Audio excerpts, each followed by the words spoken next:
7월 22일 목요일 원포인트 큐티에 참여하신 여러분을 환영하고 축복합니다.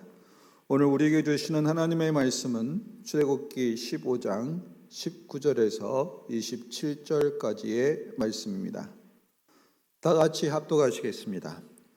바로의 말과 병거와 마병이 함께 바다에 들어가매 여호와께서 바닷물을 그들 위에 되돌려 흐르게 하셨으나 이스라엘 자손은 바다 가운데서 마른 땅으로 지나간지라.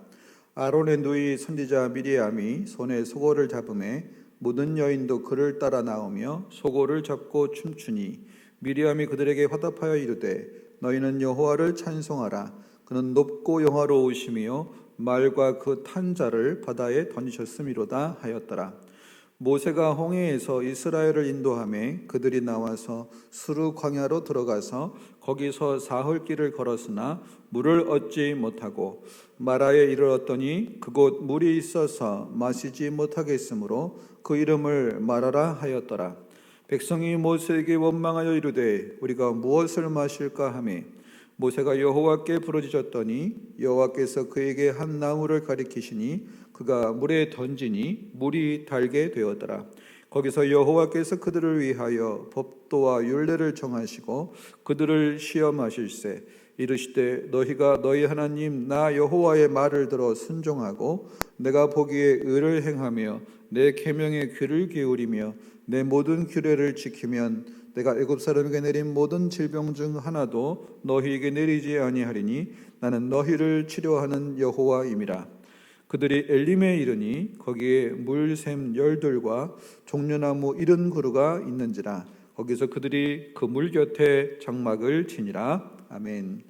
이 시간 마라의 인생을 바꾸는 은혜의 원리라는 제목으로 담임 목사님께서 말씀 전하시겠습니다. 할렐루야. 네, 오늘 이렇게 우리 목요일 시간을 맞아서 이 이른바 여러분 대외적으로 압박과 위험과 두려움이 올수록 우리가 집중해야 될 대목이 있습니다. 그것은 하나님의 말씀입니다. 하나님의 말씀 속에는 인생의 노하우, 소위 말하는 인생의 로드맵, 이게 이렇게 상세하게 되어 있는데 우리가 이걸 제쳐놓고 엉뚱한 데 가서 철학과 사상과 경험과 확률과 빅데이터에 인생을 던진다고 한들 하나님이 허락하는 변수를 감당할 수가 없어요. 세상은 변수의 세상이지 상수로 유지되는 세상이 아닙니다. 하나님께서 날마다 시시때때로 바람 불게 하듯 또 때로는 폭풍이 오게 하듯 누가 어디서 오는지 알지 못하는 것이 인생이기 때문에 인생은 자연 앞에서 유한을 느끼고 또 자기의 문제와 사고 앞에서 한계를 느끼면서 전능자를 겸허히 인정하는 거예요. 또 하나님이 그렇게 나를 보라고 그런 걸 허락하는 겁니다. 오늘 이 출애굽기 15장 말씀 보면 지금 미리암은 여기 성경에 뭐라고 표현합니까? 20절 말씀에 아론의 누이라고 말해요. 아론의 누이 선지자 미리암이 이렇게 시작하는데 미리암이 참 모세의 찬양에 이어서 미리암이 아주 기쁘게 찬양합니다. 손에 소고를 잡음에 모든 여인도 그를 따라 나오며 소고를 잡고 춤추니 이렇게 말했습니다. 뭘 찬양하고 있어요? 미리암이 찬양하는 이유는 여기 21절입니다. 미리암이 그들에게 화답하여 이르되 너희는 여호와를 찬송하라. 그는 높고 영화로우시며 말과 그 탄 자를 바다에 던지셨음이로다 하였더라. 그러니까 미리암 같은 경우에 지금 이 모세의 찬양 못지않게 하나님께서 정말 10가지 재앙으로 바로를 깨뜨리고 특별히 홍해는 완전히 BC와 AD를 가르는 기점이요, 오늘 구원과 생명을 가르는 기점이요, 오늘 이 세례 물에서 건져냄, 여러분 모세의 이름이 물에서 건져냄 이런 뜻 아니겠어요? 그 모세 자체가 구원의 상징성이 있어요. 베드로후서, 베드로전서, 베드로서에서 보면 마지막 날에 오늘 물에 뜨는 것만이 구원이고 물속에 잠기는 건 죽음인데 하나님이 이것을 구분한다는 거예요. 옛적인 사람들, 또 거짓 아비를 따라가는 사람들, 세상에서 하나님의 구원을 받지 못한 사람들은 수장되어 죽는 것이 바다입니다. 그러나 우리에게는 물에 뜨게 함으로 구원을 이루게 하는 아주 새로운 생명이 인격케 하는, 오늘 홍해는 바로 그런 세례 사건이다. 그 사건을 이렇게 넘어왔을 때 애굽의 최정예 병사들이 다 홍해 속에 수장되어 죽은 걸 볼 때 정말 여호와는 용사이시다. 이 미리암도 이렇게 찬양하는 겁니다. 오늘 그는 여기 이제 21절 말씀처럼 높고 영화로우시며 말과 그 탄자를 바다에 던지셨음이로다 하였더라 하면서 깊은 찬양을 해요. 이 찬양을 선창할 때 이스라엘 공동체는 맞습니다. 여호와는 위대한 용사입니다. 우리보다 앞서가시는 여호와인 군대장관이십니다 하고 찬양을 높게 합니다만 3일 만에 이들의 찬양은 원망으로 바뀌었어요. 이게 인간의 실존이에요. 여러분, 우리가 얼마나 이 자기 중심적인 존재인지 아시죠? 하나님 중심적인 사람은 원망할 이유가 없어요. 여러분, 다니엘이 나이가 어리지만 얼마나 영적으로 뛰어나고 총명하고 지혜로운지 하나님 중심의 신앙을 딱 가졌습니다. 근데 예수 믿는 게 50년, 60년 믿어도요, 철저하게 자기 중심적으로 믿고 있으면서 기도를 해도, 열정을 내도, 열심을 내도 자기 가족, 자기 잘 되는 거, 이 땅에서 잘 되는 거, 천국 소망이 거의 없어요. 여러분, 이거 심각한 여러분 오늘 성장 지체증 환자입니다. 그런 분도 있는 것이 귀하긴 합니다만은 성장이 안 되면 열매가 없어요. 사랑의 열매, 희락의 열매, 자비의 열매, 충성의 열매, 이웃을 향하여 아니요. 공동체 자체의 어떤 서는 것에 관심이 없어요. 자기 열매만 딱 따먹고 자기 혼자서 싹 빠져나가고 남들이 공동체가 힘들어하거나 이웃이 어려워하거나 심지어는 공동체 분란이 될 말도 자기 마음에 안 들면 막 해버리면서 결과에 대해 책임을 전혀 지지 않는 아주 어린 아이의 믿음이 된다 이 말이에요. 그 불행한 거죠. 그 사람이 볼 때 그런 사람들은 동네에서 어른인데 하도 애가 정신적인 성장이 지체증에 걸려 있으니 이거 어떻게 여러분 치료합니까? 그래서 이게 사람이 자기 중심성이 되면 무조건 원망하고 불평하고 보는 거예요. 엄마 젖꼭지 빠져나가면 바로 원망하고 소리 지르고 울고 하는 겁니다. 하나님은 그 부분을 훈련시키려고 하나님은 숨어보기도 하시고 하나님은 연단을 시켜보기도 하고 그 3일쯤 되는 것은 사실 쉬운 건 아니에요. 여러분, 3일 동안에 반석에서 물이 나오지 않았다. 얼마나 목마를까. 여러분, 그러나 절대 죽지 않아요. 네? 우리가 이 단식을 해도 뭐 일주일은 뭐 버틴다고 하는데 금식을 해도 40일 버티는 걸 보면 3일 정도 했다고 죽는 거 아니에요. 그럼에도 불구하고 오늘 여기 이제 사흘길을 걸었으나 물을 얻지 못하고 23절에 마라에 이르렀더니 그곳 물이 써서 마시지 못하겠으므로 그 이름을 마라라 하였더라. 이 마라는 쓴 것 하는 이런 말입니다.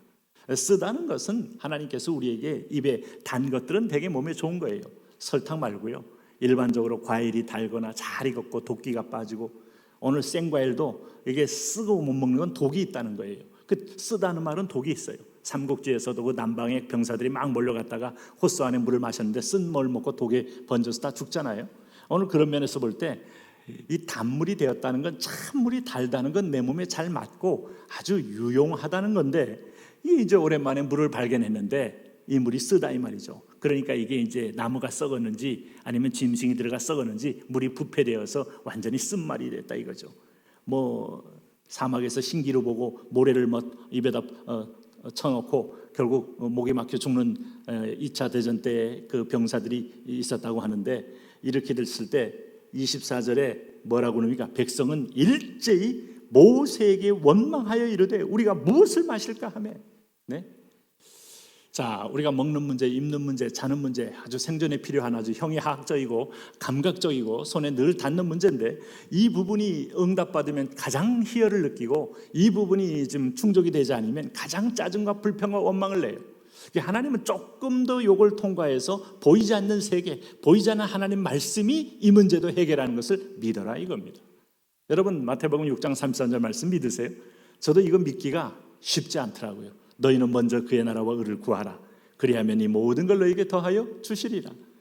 제가 아주 미친 듯이 선교와 전도에 뛰어나갈 때 이렇게 되면 무조건 자녀들도 편안하게 하나님께서 쑥쑥 대학도 잘 들어가게 하고 과외 안 시키고 아주 그냥 방목을 해도 하나님이 책임져 주시는구나 이런 단순한 생각을 했는데 아이들이 어떤 면에서 보면 막 사고를 당하고 손가락이 부러지고 발톱이 빠지고 폐렴이 걸리고 막 이런 과정을 거치는 걸 보니까 그리고 막 목욕탕에서 넘어져서 이 두개골이 한물이 되는 사건까지 있는 걸 보니까 야, 그의 나라와 의를 구하면서 하나님.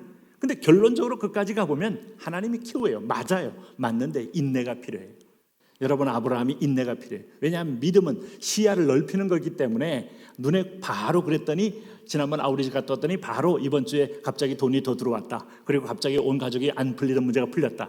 이건 어린아이 때고요. 점점 성숙이 깊을수록 하나님의 응답의 어떤 회전율이 길어집니다.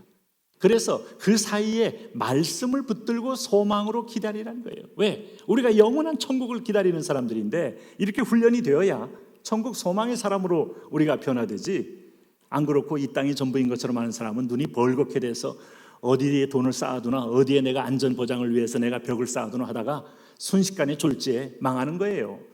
그래서 여기 보니까 하나님이 25절에 그 얘기했어요. 모세가 여호와께 부르짖었더니 여호와께서 그에게 한 나무를 가리키시니 그가 물에 던지니 물이 달게 되었더라. 이것도 기적이죠. 지금 홍해 기적에 의해서 연타석 기적이 일어나는 겁니다. 홍해는 세례의 기적이라면 이것은 오늘 쓴물을 단물로 바꾸는, 오늘 불가능을 가능으로 바꾸고 우리가 해를 축복으로 바꾸는 거예요. 이거 하나님 보여주는 거예요. 이 땅에 수많은 독성이 있고 독이 있어 너희 몸을 죽이고 영혼을 죽이려고 할 때 오늘 하나님의 명령에 의하여 선택되고 응답된 것들은 그것이 축복이 된다. 너의 과거의 아픈 흔적마저도 하나님의 은혜를 받고 나면 그것이 얼마나 복되게 쓰임받는지를 너는 알아라. 그런 메시지가 숨어 있어요. 그래, 거기서 여호와께서 그들을 위하여 법도와 율례를 정하시고 그들을 시험하실세. 갑자기 하나님 뭘 시험합니까? 3일 죽을 듯 해도, 그 우리가 신명기 32장에 우리 훈련을 독수리 훈련이라고 그러지 않습니까? 여러분, 독수리 훈련, 우리가 들은 바로는 독수리가 새끼가 되면 자기 머리를 쳐서 새끼들을 낭떠러지로 던진다는 거 아니에요. 가만히 있으면 죽어요. 그런데 자기도 모르게 날개를 펴면 상승기류와 함께 독수리는 창공을 나르면서 모든 먹잇감을 바라볼 줄 아는 그런 엄청난 시야를 확보하게 되는 거예요. 맹금요, 하늘의 제왕입니다. 그래서 오늘 하나님 그렇게 키우기 위해서, 세상을 이기는 독수리 같이 키우기 위해서 하나님이 이렇게 3일 동안 죽을 듯 하지만, 오늘도 기억하세요. 죽을 듯 하지만 절대로 하나님이 죽이시기 전엔 죽지 않아요. 죽을 걸 각오하는 사람만이 그 안에서 사는 걸 경험해요. 그 죽을 듯 하다고 해서 죽는 줄 알고 도망가면 여러분 계속 죽음의 두려움이 나를 덮쳐옵니다. 오늘 여기 26절 보세요. 이르시되 너희가 너희 하나님 나 여호와의 말을 들어 순종하고 내가 보기에 의를 행하며 내 계명에 귀를 기울이며 내 모든 규례를 지키면 내가 애굽 사람에게 내린 모든 질병 중 하나도 너희에게 내리지 아니하리니 나는 너희를 치료하는 여호와입니다. 이게 뭔가 하면 물이 없어도 내 앞에 있어 목마를 때 아주 쓴물, 아주 독극물이 거기 있어도 내 말을 지키면 나는 이것을 바꾸어서 너희에게 생수로 줄 수 있는 여호와니 어떤 상황과 환경을 보지 말고 끝까지 여호와의 규례와 계명을 믿고 나아가라. 하나님의 말씀 믿고 나아가는 거, 이게 바로 오늘 믿음의 본질이고 신앙입니다. 우리가 광야를 지날 때 환경은 한 번도 우리에게 대해서 소위 말해서 믿음 친화적으로 다가오질 않아요. 여러분, 환경은 항상 다 죽일 것 같고 죽을 것 같고 안 될 것 같고, 그런데 그 환경을 향해 뛰어 들어가는 거예요. 선교사가 선교지 현장을 보고 두려워하면 아직 갈 준비가 안 된 거예요. 선교지가 여러분 밥으로 보여야 돼요. 그 밥으로 보일 때까지 기도해야 돼요. 그러고 난 다음에 가는 거지, 누가 여러분 떠밀었다고 가게 됩니까? 여러분 마찬가지입니다. 하나님이 거기도 계시고 여기도 계시고, 그래서 그들이 엘림에 이르니, 그 또 가보니까 엘림에는 여기 뭐가 있어요? 종려나무 70주와 물샘 12, 아주 기가 막힌 오아시스를 예배해놓고 기다려보신 거예요. 원망하고 오나 아니면 끝까지 말씀 믿고 목마라 죽을 것 같아도 죽으면 죽으리라고 하나, 그때 그 원망할 때 요 생각만 딱 해야 돼요. 죽으면 죽으리다 하면 하나님이 예비한 걸 만나게 돼요. 근데 그 사이에 그걸 못 보고 눈에 없잖아 하고 비명을 지르는 순간에 여러분 신앙은 다 던져버리게 됩니다. 오늘도 믿음으로 승리하시기 바랍니다. 하나님 아버지, 오늘 날마다 말씀을 의지하여 믿음의 큰 승리자 되게 하여 주옵소서. 예수님 이름으로 기도합니다.